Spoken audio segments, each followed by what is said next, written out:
Hi there. I'm Regina. Ever been cut out of your own family's story? Yeah. My mom banned me from my dad's 70th birthday. Said it would be too awkward if I showed up. And then, my sister's boyfriend, the one she never told me about, he walked into my office on Monday morning and said, "Hi, boss." Turns out, I was his boss. They erased me at home, but couldn't escape me at work. But what hurt more than being excluded was realizing it wasn't the first time. They'd been rewriting me out for years, one silent decision at a time. How far will your own family go to keep you small? It was early October in Seattle, the kind of day where the air hinted at winter, but the leaves hadn't quite let go of their gold. I had the window cracked open, letting in that cold, sharp breeze that always helped me think clearer. My calendar was already blocked out for next weekend, 2 full days cleared for Dad's birthday. 70 was a big one. He wasn't the type to throw himself a party, but Mom? She wouldn't let it pass without a show. I had just finished confirming my flight to Boise. Direct midday, enough time to grab flowers at the airport and arrive without looking like I'd sprinted out of a boardroom. On the kitchen counter was a small wrapped box. Nothing extravagant, just a vintage pen I found in a little shop tucked behind a bookstore downtown. He always loved pens. Said they made even boring paperwork feel like poetry. As I set the box aside, my phone buzzed. Mom. I hesitated for a beat before answering. She didn't call often, not unless she needed something or had news carefully scripted to sound spontaneous. "Hi, sweetheart," she started, voice syrupy smooth. "I'm just checking in. How's the weather up there?" We exchanged the usual pleasantries. I mentioned work was busy, that things were fine. I didn't go into detail. She never asked, and I'd stopped offering years ago. After a brief lull, she exhaled sharply, like she was gearing up for something. "I wanted to talk about next weekend," I paused. "Okay," she hesitated. "Well, Jody's bringing someone, her boyfriend. It's kind of a big deal for her. He's a CFO, very polished, speaks well, very confident. I just think, maybe it's better if this year you sat it out." The words came gently, but the sting was instant.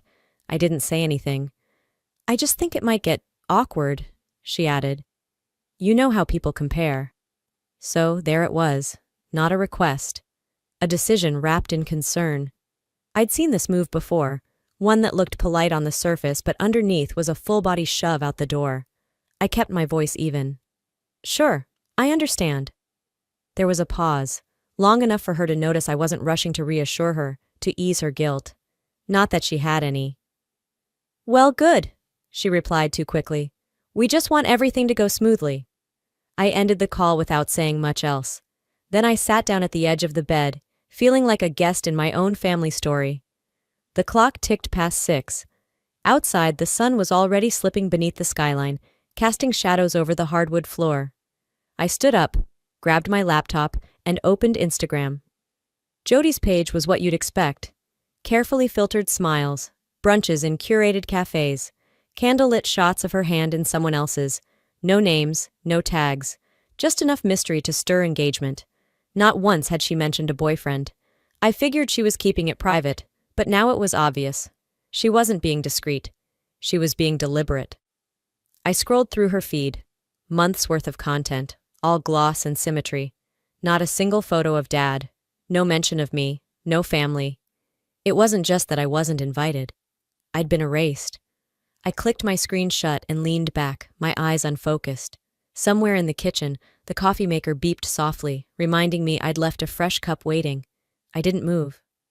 "So much for family," I muttered to no one. The words felt heavy, like they belonged to someone who'd finally stopped hoping for something different. My phone lit up again. This time it wasn't a call. It was a message from Mom. "Could you still help cover Dad's medication? The bill came in early." I stared at it for a long moment. No "how are you?" No follow-up about the canceled visit, just a direct line back to what I was good for. I didn't reply. I didn't delete it either. I just set the phone face down on the table and let the silence settle. I left the phone where it was, screen dimmed, notifications still unread. The silence in my apartment had shifted. It wasn't peaceful anymore. It was thick, sharp around the edges. I got up slowly, like moving too fast would shatter whatever calm I had left, and walked to the kitchen. The coffee had long gone cold. I poured it out without a second thought and instead filled a glass of water, watching the stream hit the bottom with a soft clink. I didn't drink it. I just stood there, hand gripping the counter, eyes fixed on nothing. The clock over the stove read 9:12 p.m. I made my way back to the living room and sat down in front of my laptop. I hadn't opened this particular spreadsheet in months, not since the last emergency call came in. I kept it buried behind layers of folders labeled with dry project names. No one would think to look for it. I opened the file. Top left corner. Family expenses. I scrolled. There they were, each line a small moment where I'd stepped in without hesitation. $246.31, internet plus cable. Just until Jody gets her next paycheck. $392, car battery replacement. Your dad's truck won't start, can you handle it? $1,180.45, out of pocket for mom's dental crown. We didn't expect the insurance gap. And it went on, month after month, some larger, most small. But they added up, quietly, like everything I did. The total glared up at me, $19,278.59. No one ever said thank you. They didn't even pretend it was a favor. It was always phrased like obligation, like I was the sensible one, the one who didn't need praise or recognition. Just a task and a deadline. I remembered a Sunday night, nearly midnight. I had just wrapped up a review with our clinical team, exhausted, hungry, and still in heels. That's when Mom called. Dad's cardiologist doesn't take our insurance anymore. Jody can't help this time. Could you handle the copay? And I had. I always did. I leaned back in my chair and stared at the ceiling. It wasn't the money. I made enough to cover it. It was the assumption, the erasure. Like my worth only existed in transactions. I was never invited, never mentioned, but always expected to pay. I moved the cursor back to the top of the spreadsheet. Then I renamed the file. Invoice for silence. The click of the save button felt heavier than it should have. I shut the laptop gently, stood up, and walked toward the window. Outside, Seattle's nightlights blinked against a hazy sky. People were probably still out, laughing, drinking, clinking glasses in celebration. It all felt distant, like I was behind some pane of soundproof glass, watching a world I used to want to belong to. I opened a bottle of wine, not because I wanted to numb the feeling, because I wanted to taste something that didn't disappoint. Glass in hand, I sat back down. My phone buzzed again. Not from Mom this time. A group text from Jody. She'd sent a link to a new podcast she was featured on. No mention of me. Of course not. As I scrolled up, I found a message from a few months ago. Jody had thrown a surprise dinner party for Mom's birthday. The family photo still stung. Balloons, cake, all smiles. I wasn't in it. I hadn't even been told there was a party. Sorry, it was super last minute, Jody had texted when I asked. Right, because the custom cake, printed menus, and gold foil name cards all screamed spontaneous. I thought back to another moment. Christmas 2 years ago. I'd mailed a gift, a framed photo of Dad holding me when I was 3. I never got a thank you, not even a text, but I did see it posted on Jody's feed the week after, captioned, "Some memories never fade." No tag, no mention. Just cropped perfectly, so no one could tell I was the one who sent it. I wasn't invisible. I was edited out. I sipped the wine. It was dry, a little bitter. Fitting. I could hear Mom's voice again in my head, the softness laced with passive commands. Let's just keep things simple. Jody already has enough pressure introducing Ethan. And suddenly I heard myself say aloud, I'm not the one making it complicated. The clock now read just past 10. I walked over to my desk, unlocked my phone, and opened the family group chat. Dozens of unread messages, one from Mom with another receipt, one from Jody about a new brand collaboration. Not a single word about the birthday call, not a single apology. I didn't respond, not out of spite, out of clarity. I tapped out of the chat, scrolled to my hidden folder, and opened the spreadsheet one last time. Then I added one more line. $0. Emotional bandwidth permanently withdrawn. Monday came too fast. Not in the way weekends disappear, but in the way you sense something's about to shift and you're not entirely ready for it. I woke up before my alarm and stared at the ceiling, letting the quiet hold me. My phone stayed on Do Not Disturb. I didn't want to see what else Mom or Jody had sent. I already knew whatever it was wouldn't contain a single ounce of apology. By 8, I was dressed and on the 21st floor of the Pacific Biogenics building, coffee in hand, pretending the weekend hadn't cracked something inside me. I had back-to-back meetings, 3 project sign-offs, and a stack of HR files to review, including final onboarding paperwork for our new senior finance executive. I opened the folder labeled Prescott Ethan. I froze. CFO, relocating from our East Coast division, scheduled to report directly to me. Prescott. The name wasn't that rare. It couldn't be the same Ethan, could it? I clicked the internal staff portal and scrolled down to his photo. There he was, blazer, clean-cut, confident smile. The same smile I saw on Jody's feed once, disguised in a wine-tasting post, the caption vague but flirtatious. Of course. I didn't need confirmation from her. I'd just gotten it here. I didn't move. I didn't even blink. I simply minimized the screen, straightened the documents on my desk, and waited for the knock. It came 5 minutes later, on the dot. Come in. He stepped in with a practiced ease, file tucked under his arm. He was about to speak when his eyes locked on mine, and everything shifted.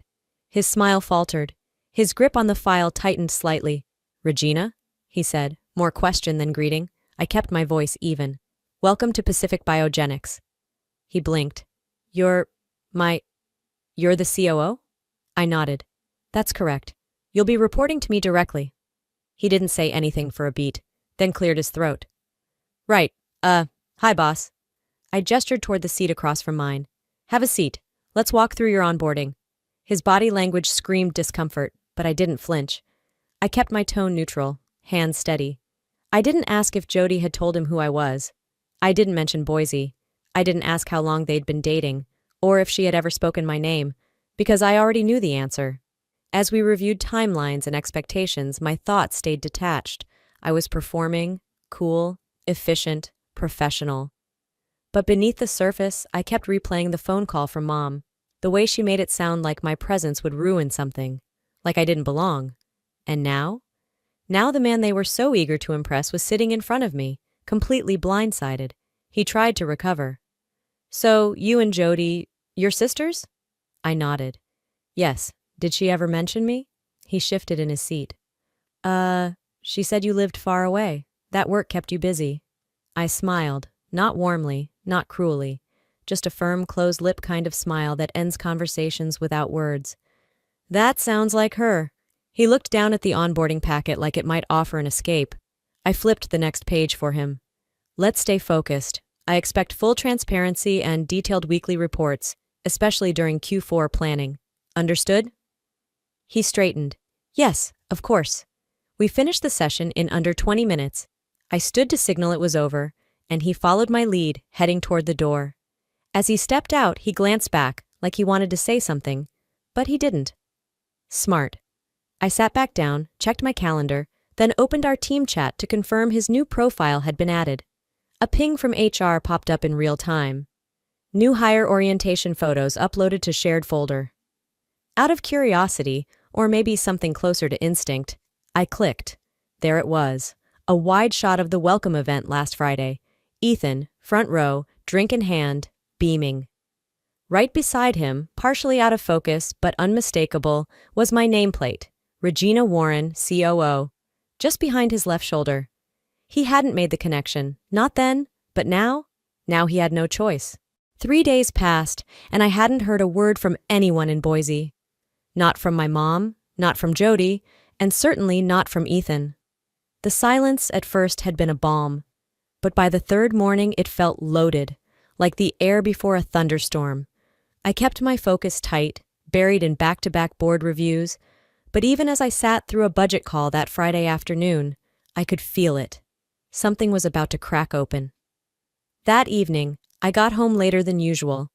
Seattle was already dipped in twilight, the horizon smeared with gray. I changed into sweatpants, tied my hair up, and brewed a fresh cup of black coffee. Tomorrow was Dad's 70th birthday. Not that I was invited. I had no intention of calling, no plans to send a gift, but old instincts die hard. I still had the package I bought him, the pen, tucked into my closet. I hadn't unwrapped it. I was halfway through my coffee when my laptop pinged. A video call was coming in from Aunt Lorraine. Odd. I accepted, hesitating slightly. The screen flickered, then opened to chaos. The kitchen in Boise was pitch dark, barely lit by a flashlight taped to a broomstick. Shadows danced across the walls. I heard clattering, loud voices. Someone shouted, "The meat's going to spoil!" Another voice snapped back, "I told you we needed a generator!" Aunt Lorraine's camera was angled upward, showing the ceiling fan. Still. She fumbled with the phone until I saw her tired face. "Regina, honey, thank God you picked up." I raised an eyebrow. "Everything all right?" She turned the camera, and that's when I saw them. My mother pacing in the kitchen, hair in rollers, makeup half done, looking furious. Jody near the sink, frantically swiping at her phone, clearly trying to troubleshoot something. And Ethan, yes, Ethan, kneeling near the outlets, untangling a mess of extension cords like it was a battlefield. I froze. "What's going on?" I asked slowly. "The power's out," Aunt Lorraine muttered, clearly stressed. "Everything's shutting down, the oven won't start, and your mom's losing it." As she turned the camera again, Ethan glanced up, and his eyes locked onto the screen. "Wait," he said, pausing mid-motion. "Is that—" Evelyn snapped. "Lorraine, why is she on here?" "She picked up! You were screaming for help!" Ethan stood fully now, wiping his hands. "That's Regina," he said, almost like he was realizing it out loud. She's my boss." Silence. A sudden, wide, clumsy silence. Even the shouting stopped. Jody froze with a dish rag in her hand. My mom turned so slowly I thought the feed had frozen. "She's what?" Jody asked, her voice cracking. Ethan nodded, visibly uneasy now. "Yeah, at work. She's the COO. I report to her directly." Evelyn's face contorted, first with disbelief, then confusion, then panic. "That can't be. You said she worked in science somewhere." I didn't say a word. I didn't smile. I didn't lean forward. I just stared back through the screen. Jody's voice cut through the room. "End the call." Aunt Lorraine fumbled and the screen went black, just like that. I leaned back in my chair and let out a breath I hadn't realized I'd been holding. 20 minutes later, my phone vibrated with a text. "Jody, you didn't need to say anything. This was Dad's day, not yours." I stared at the message for a second before another one came. "You always wait for a moment to shine, don't you? Always watching, waiting for someone to trip so you can step in and look perfect." Perfect? That's what she thought this was? I didn't reply right away. I poured myself the rest of my coffee, added a splash of oat milk, and stood in front of my living room window, watching the city move. Then I typed. I didn't say a word, but maybe silence speaks louder when it's the truth. I hit send. No emojis, no explanation. Another buzz. From Mom this time. "Did you have to let him say that? Couldn't you have just redirected the conversation?" Redirected? I closed the phone and placed it face down on the table. I sat in the dark for a while. Not dramatic darkness, just the kind that fills a room when you don't feel like flipping on the lights. The coffee cooled beside me. The hum of traffic below drifted in through a cracked window. I thought about how much effort they had put into keeping me small, out of the photo, out of the conversation, out of sight. They didn't want me silent. They wanted me silent and useful. The one who paid bills without asking, who mailed gifts no one acknowledged, who understood without needing clarity. And I had played along for far too long. I wasn't chasing validation. I wasn't asking to be paraded around like a trophy. All I had ever wanted was a seat at the damn table, a chair, a plate, a moment of truth. Not even celebration, just recognition. They'd rather I stayed in the kitchen, off camera, out of frame, holding things together. But not anymore. I opened my work laptop and scanned through unread emails. One subject line caught my eye. Board wants to confirm Ethan's role title before press release. My cursor hovered over the reply button. I didn't reply to the board immediately. Instead, I minimized the email and leaned back in my chair, letting the silence of my apartment settle over me. It was late morning in Seattle. Gray light spilled in from behind the blinds. Outside, someone was walking their dog. I could hear the soft clink of a leash. It was amazing how calm everything looked, while something inside me was sharpening. The next message came an hour later, from my mother, of course. Your dad needs to schedule another cardiology follow-up. We'll need some help again. Can you let me know by tomorrow? No, thank you. No mention of the birthday, no apology for the chaos or the exposure, just the next request, handed to me like a utility bill. This time, I didn't stare blankly. I didn't stew. I opened my laptop, clicked into my documents folder, and pulled up a draft I'd worked on months ago but never sent. The header read, Family Support Terms. It wasn't a legal document yet, but it was sharp, precise, clear. I filled in the final blanks. Monthly contribution, $1,000 contingent on equal contribution from Jody. Any assistance above the base level to be considered a loan. Upon both parents' passing, full property rights transferred solely to Regina Warren. I attached the PDF and hit send without a single added word. 15 minutes later, my phone buzzed with a voice message. Mom's voice came through strained, halfway between a gasp and fury. Are you serious, Regina? You're turning family into business. What kind of daughter puts her parents under contract? I tapped record and answered flatly. I was part of this family, until you turned me into a utility. Now I'm just treating it for what it is, a transaction. I hit send, and for the first time in months I felt still. Later that afternoon, a message popped up from Amy Nguyen, an old high school friend who still lived in Boise. We hadn't spoken in years, but I'd always liked her honesty. Hey, just saw your mom at Traders Guild brunch, she wrote. She mentioned Jody helped cover the plumbing disaster last month. Must have been expensive. I blinked. The plumbing bill? That was me. $2,438.06 to be exact. I'd wired the money directly from my emergency fund after Mom called me in tears about the burst pipe. I opened my receipts folder, pulled up the email confirmation. I hovered over the reply field to Amy for a long second. I wanted to type, glad to know Jody's getting credit for my bank account. That must be a nice setup. But I didn't. Instead, I screenshotted the receipt and quietly saved it to my family ledger folder. No need to argue. Receipts always speak. That evening, I stayed late at the office. Most of the team had left. The fluorescent lights buzzed faintly overhead. I sat by the large corner window with a mug of lemon tea, watching the skyline flicker to life as the sun dipped below the sound. Ethan passed by on his way out. He hesitated near my door, like he wasn't sure whether to say something. Then he nodded, small, respectful. I nodded back. No words exchanged. We both knew too much. And yet the silence between us was no longer awkward. It was mutual understanding. Back at my desk, I reviewed the quarterly reports, signed off on a few travel approvals, and finally, took a breath that didn't feel borrowed. I wasn't the quiet one anymore. I wasn't the fallback option, the extra seat in case someone else canceled. I wasn't the invisible daughter who paid quietly and waited for scraps of recognition. Now, if I was in the room, it was because I put myself there, and if I wasn't invited, I'd build my own damn table. Later that night, as I settled into bed, my phone buzzed again.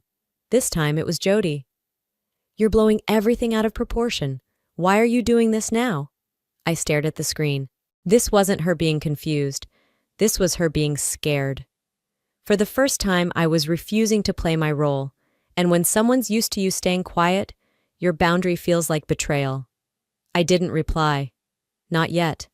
By the time I walked into the office the next morning, something felt off. The building looked the same. Same pale lights, same half-wilted plants near reception, same drone of printers echoing from the copy room. But the energy had shifted. Or maybe it was me who'd changed. Maybe I was finally seeing clearly. I used to brush past tension. I let sideways glances slide off my back. I chalked up awkward pauses in conversation to coincidence. But now, everything felt sharper, like someone had peeled the protective layer off the world. The usual rhythm was still playing, but now I could hear the dissonance underneath. I dropped my bag next to my desk, slid into my chair, and opened my laptop. Calendar first. 3 meetings, 2 briefings, and a budget review. Nothing that couldn't be handled. I told myself everything was under control. Then I checked my phone. 7 missed messages, 2 voicemails, and 1 screenshot from my cousin Layla, someone I hadn't heard from in months. She wasn't exactly the chatty type anymore, especially with me. So when I saw her name pop up, I braced myself. The message read, "Hey, did you really send your parents an invoice for being old?" My heart did this weird little lurch. My stomach went tight. I tapped the image attached to her message. It was a screenshot of a family group chat I was no longer in. One I'd been in once, long enough to remember how loud it could get with jokes, updates, chaos. I'd left quietly months ago when I realized the conversations always had an audience and rarely had space for nuance. Now I was seeing it from the outside. The message in question? From Jody. "Regina sent our parents a contract. She wants a clause that gives her the whole house when they die. Can you believe that? She's literally charging them to exist." I wasn't tagged, but it didn't matter. My name didn't need to be spelled out. Every word in that message had my fingerprints on it. Below were the replies, fast, judgy, predictable. That's so corporate. Wow, what happened to compassion? She's always been cold though, right? Each comment hit like a slap, but I didn't stop reading. I wanted to see how far they'd go. Then Aunt Donna added her piece. "Your mom said she's always been intense, but I didn't know she'd go this far." And there it was. The worst part. Evelyn, my mother, hadn't stepped in, hadn't defended me, hadn't said, "That's not true," or "You don't know the full story." She just let it happen and added color commentary, the kind people remember even after they forget who said what first. I sat back slowly, my fingers wrapped tightly around my phone. The office hum blurred into the background, fading beneath the thud of my pulse. But I wasn't angry in the frantic way I usually got. No hands shaking, no shallow breathing. I was steady, sharp, done. I didn't reply to Layla. I didn't jump into the group chat and try to explain, to claw back my version of the truth. They'd already built their story. They liked it better. Instead, I opened my notes app, not to vent, to document. I started typing a timeline. The day Jody called me crying, panicked about her job loss. The exact time I transferred $1,000 into her account without being asked. The short phone call after, 6 minutes, tops. The silence that followed, as if I'd just filled an obligation and she'd moved on. And then a memory crashed in, uninvited but clear as daylight. 2 days later, my mom's kitchen. I just walked in with groceries and she was on the phone, her voice light and proud. "Jody's so independent, she never takes a dime, just like I raised her." I remember stopping mid-step, a dish towel in one hand. I didn't say anything, just listened. Tried not to let it dig into me, tried to pretend it didn't hurt like hell. Back then I swallowed that moment whole. Let it sit, unacknowledged, somewhere in my chest. Not this time. I flipped to my email app and started writing. Not to them, to my lawyer. Subject: Property Clause Review and Financial Withdrawal Notice. Body: I'd like to formally begin the process of removing myself from any verbal or informal obligations tied to my parents' home or living expenses, unless outlined in a binding agreement. Let's also explore options for safeguarding past contributions and establishing limits going forward. I reread it once, not to soften it, just to make sure it was clear. Click, sent, let them talk. Let them build their own version of me out of shadows and fragments. Let them stay in their group chats, trading commentary like currency. They could keep their stories. I had my receipts, and I was done letting silence speak for me. That evening, I got home later than usual. I was tired, but not drained. There was something almost peaceful about the clarity. I poured a glass of ginger ale, ice cold, my comfort drink since childhood, and dropped onto the couch. For the first time in weeks, I didn't reach for work. I didn't start doom scrolling. I just sat. Breathed, existing without bracing for impact. Then my phone buzzed. A message from my mother. One line. "We didn't raise you to be this cold." Once, that would have broken me. I would have stared at that message for hours, wondering how to explain myself in a way that felt gentle, digestible, acceptable. Not tonight. I typed back immediately. "You raised me to stay quiet. I'm done with that." I locked my phone and flipped it face down on the coffee table. Then I turned on the TV, something low stakes and forgettable, and let the voices of strangers fill the room. For the first time in months, I didn't feel like I was holding my breath. I didn't feel numb or heartbroken or desperate to be understood. I just felt done. And that, surprisingly, felt like peace. The next morning, I arrived early to the office, earlier than usual. The building was still quiet, save for the clatter of a janitor's cart somewhere down the hall and the low buzz of the HVAC kicking on. I needed this quiet. A pause before the inevitable noise. I set my coffee down and opened my laptop, fingers gliding through tabs, emails, and dashboards. Numbers, reports, approvals, all normal, all mine. Then came the ping. It was subtle, like most storms are before they break. "Did you see the company chat?" That was the message from Sam in product. Just 6 words, no emojis, no context. I opened Slack. My pulse quickened. In one of the private team channels, supposed to be limited to the analytics crew, was a thread titled, "Small world, huh?" Someone had dropped the onboarding photo from last week. The one with Ethan standing near my nameplate. Another comment followed. "Wait, Ethan's dating her sister?" Then another. "That explains the tension." And another. "Yikes, what a mess." The chat had hundreds of views, a few likes, a GIF thrown in for good measure, something snarky. I just stared at it. This wasn't just family drama anymore. It had leaked, bled into the one place I kept sacred. My work, my name. I scrolled up. It didn't say who leaked it. Maybe someone overheard something, or maybe someone had a hunch. Either way, the fire had started, and it was spreading. I muted the thread. Not out of defeat, but strategy.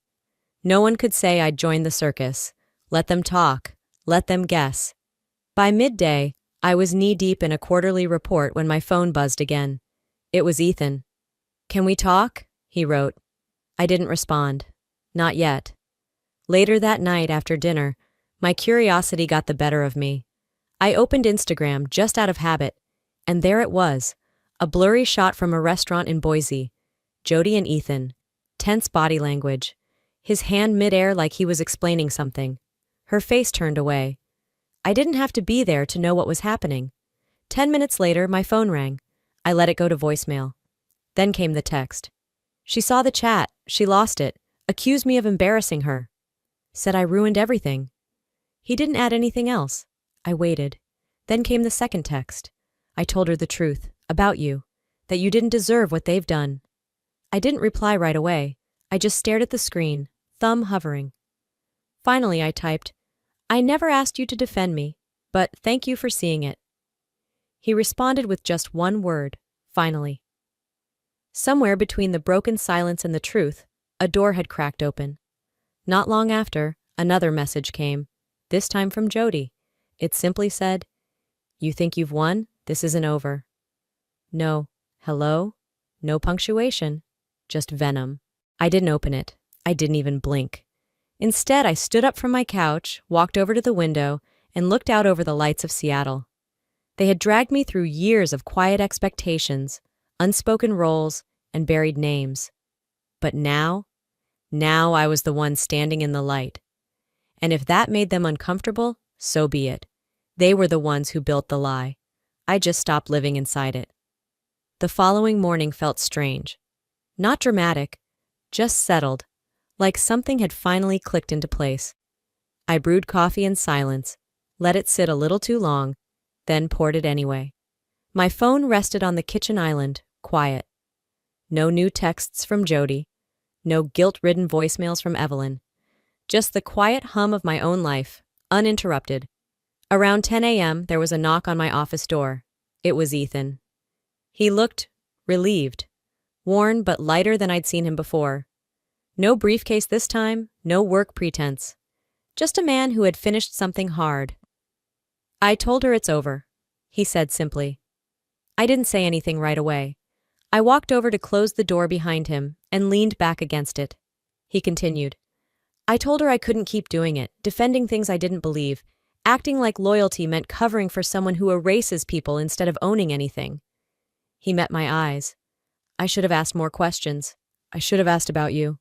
"You didn't know," I said, "but now you do." He gave a small nod. "She's not just guarded, she's cruel when she's scared." I didn't argue. I didn't have to. He'd finally caught up. "I'm sorry," he added. "Don't be," I replied. "Not to me. You were lied to. But you stopped believing the lie. That matters. We stood there for a long pause. No bitterness between us. No longing either. Just the mutual understanding that we'd both outgrown the same shadow. As he turned to leave, he paused. I don't know if you're spiritual or anything, but Jody always acted like your presence ruined her balance. I think it's because you showed up holding a mirror. That's funny, I said, because I stopped trying to be her reflection a long time ago. Later that night, after dinner, I was going through emails when my phone pinged. It was from Aunt Lorraine. The preview said, "Thought you should hear this." I clicked. It was a forwarded voice memo, old, scratchy. Evelyn's voice, clear as day. Just a heads up, Regina's a little hard to explain. Best to focus on Jody if you're serious. She's easier for people to like. My eyes didn't widen. My heart didn't race. I didn't even feel the sting I once would have. I just felt done. Not broken, not enraged, just ready to end it all on my terms. I sat down and pulled out my stationery box from the hallway cabinet, the same one I used to send birthday cards and thank you notes to the people who never acknowledged them. I drafted a letter. No sarcasm, no rage, just facts. Mom, Dad, this isn't about money. It never was. This is about memory. And mine, moving forward, won't include group chats where I'm only contacted for payment. It won't include parties I'm excluded from, then blamed for not attending. It won't include gifts unwrapped off camera or holidays where my name is missing from every caption. I've rewritten mine. I won't be attending future events. I wish you peace. I no longer wish for your approval. Regina. I folded it neatly, sealed the envelope, and addressed it in full block print like I did as a child learning to write. Then I walked to the mailbox 2 blocks down, dropped it in, and stood for a second as if to mark something real. Back home, I opened my phone and deleted every contact under family, one by one, clean, quiet. It was oddly satisfying, not out of spite but clarity. They had written me out of their version for years. I just finally returned the favor. The next morning, I sat at my desk and opened my inbox. There it was. Top of the queue. Subject: Family Trust Transfer Inquiry, immediate review requested. I stared at it. I didn't hesitate. I didn't rage. I didn't reply. I just hit archive. Then I went on with my day. The air outside had that crisp edge only late autumn could bring. Seattle was cold, but clear. The sky stretched wide and pale above the city, the way it does when something feels finished, even if no one had said the words aloud. 2 weeks had passed since I mailed the letter. 2 weeks without a single word back, until this morning. I'd been working from home, nestled into my reading nook with a wool blanket and a coffee cup I didn't plan to refill. The ding of my phone made me glance over. Voicemail. From a number I hadn't saved in years, though I knew it by heart. I didn't play it at first. I just let it sit there, glowing quietly on the lock screen. Eventually, I listened. Hi, sweetheart. It's Dad. I saw the letter. I know you meant it. I guess I just wanted to say I'm sorry if things ever felt one-sided. Your mom had her ways. I probably didn't always do the right thing, but you didn't have to shut us out completely. That was it. Not a word about the birthday, not one about the years of omission, not even a hint of accountability, just soft avoidance and the quiet suggestion that I'd overreacted. I didn't return the call. Instead, I sat still, letting my memory take me someplace I hadn't visited in a long time. 7 years ago, a family dinner in Boise. I had flown in for the holidays, rearranged my meetings, missed a major pitch review just to be there. Mom had made a comment about my need to outshine. She'd said it casually as she passed me the potatoes. You know, sweetie, not everything's a presentation. You don't have to be on all the time. I'd frozen, looked to Dad, hoping, just hoping, for even a glance that said he saw me. He didn't say a word, just kept chewing. Eyes on his plate, fork, chew, sip, swallow. That was the moment I realized silence was a choice, and Dad had always made his. Now, so had I. Around noon, I checked my inbox. One new message. Ethan. Subject line. Just thanks. I clicked. Hey Regina, no updates. Nothing dramatic. Just wanted to say I'm still here. Still learning. Still showing up. Even when it's uncomfortable. You taught me that. Thank you for never shrinking to make others feel tall. I didn't reply. I just starred it, filed it away in a folder called Messages Worth Keeping. Later that evening, the phone buzzed again. This time, it was Aunt Lorraine. She didn't bother with greetings. "Your mother called me," she said. "Said I let you turn against the family. Said I gave you too much space to think." I sighed. "Let me guess. Now I'm cold, too calculated to love?" There was a pause on the other end. "She's spinning it," Lorraine said. "Telling people you planned all this to punish her." "She needs a villain," I said quietly. I just stopped volunteering for the part. Lorraine exhaled, and her voice softened. "I'm sorry." "You don't have to be," I said. "You told me the truth when no one else did. That's enough." That night, I went for a walk through Queen Anne, the neighborhood quiet except for leaves brushing across sidewalks. I passed a small bookstore tucked between a florist and a tea shop. Inside, the lights glowed warm against the dark street. I went in. The air smelled like cinnamon and old paper. A little boy brushed past me with a stack of chapter books nearly taller than him. His mother smiled, a little embarrassed. I smiled back. Not just polite, but genuinely. There was peace in not performing anymore. At the back of the store, I browsed the shelves. No purpose, just letting my fingers land wherever they wanted. Poetry, essays, old cookbooks, nothing with a family on the cover. My phone buzzed again. Unknown number. I watched it ring for a few seconds, then tapped the side button and let the silence wrap itself back around me. I didn't need the final word. I didn't need the stage. I just needed peace. And now I had it. And maybe that's the real story here. It's not about who got the last word or who stayed in the family photo. It's about choosing peace over permission, about walking away, not because you don't care, but because you finally care enough about yourself. For years, I believed being quiet was the respectful thing to do. That love meant swallowing hurt, ignoring red flags, and covering bills without asking for thanks. But silence is not always strength, and being the bigger person should never mean being the invisible one. So if you've ever felt like the outsider in your own family, if you've been the dependable one, the quiet one, the one who carried weight you never asked to hold, this story was for you. You are allowed to set boundaries. You are allowed to ask for more, and you are allowed to walk away if you're being erased. Because healing doesn't always look like reunion. Sometimes it looks like peace. Before you go, I'd love to hear from you. Have you ever been the invisible one in your family? What did you do? What would you say to someone going through it right now?